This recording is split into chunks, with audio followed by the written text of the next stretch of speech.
Banco Central. Em 2003, o país tinha pouco mais de 16 bilhões de dólares em caixa. Neste ano, ultrapassamos os 180 bilhões de dólares, fora o dinheiro que o governo tem investido no exterior.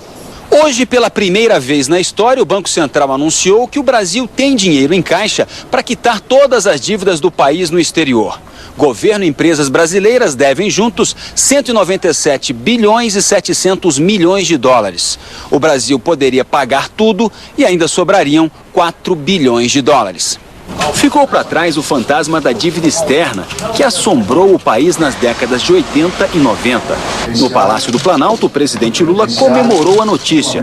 No Rio, o ministro da Fazenda disse que em breve o Brasil deve receber a classificação de Investment Grade, ou grau de investimento, uma espécie de sinalização aos investidores de que o país é seguro para aplicar dinheiro. Esse dado nos aproxima mais do Investment Grade, porque um dos elementos que são analisados pelas empresas de rating é a situação externa do país. Nós continuaremos aumentando as nossas reservas de modo a alcançar os patamares dos nossos colegas emergentes. Mas se temos dinheiro, por que não quitamos a dívida?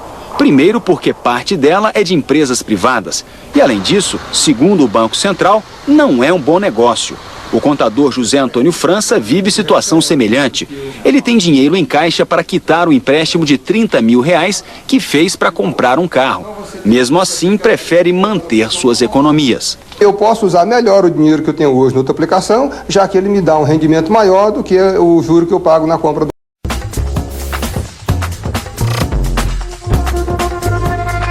Este ano, o Brasil vai perder quase R$1 trilhão para pagar as dívidas interna e externa, quase metade do orçamento federal. Mas como assim? O Brasil não pagou a dívida externa? E eu sabia que o Brasil não poderia continuar com 30 bilhões de dólares devendo para o FMI.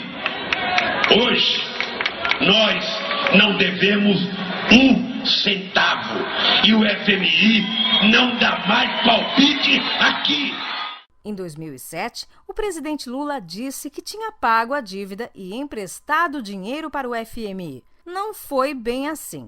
Além de não ter sido paga, a dívida aumentou. No ano de 2005, o governo brasileiro antecipou o pagamento ao Fundo Monetário Internacional. Naquela época, foram pagos 15 bilhões e meio de dólares ao FMI. Embora essa dívida ainda não estivesse vencida, ela foi paga antes do prazo.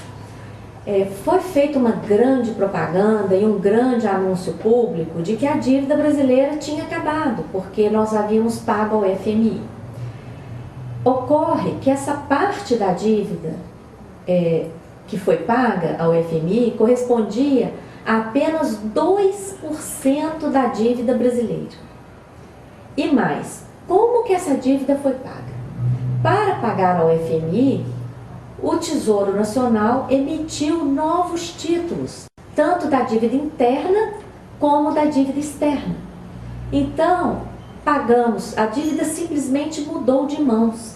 Deixamos de dever ao FMI para dever aos novos detentores dos títulos da dívida interna e externa que foi emitida. E ainda com um agravante.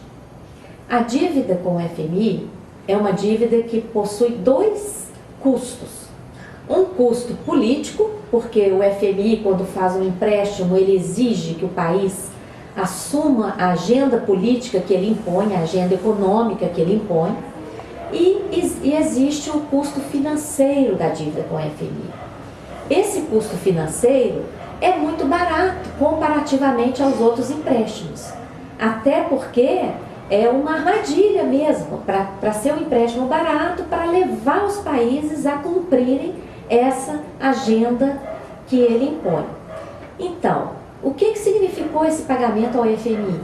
Nós pagamos uma dívida que custava na época 4% ao ano em juros e assumimos uma nova dívida interna que na época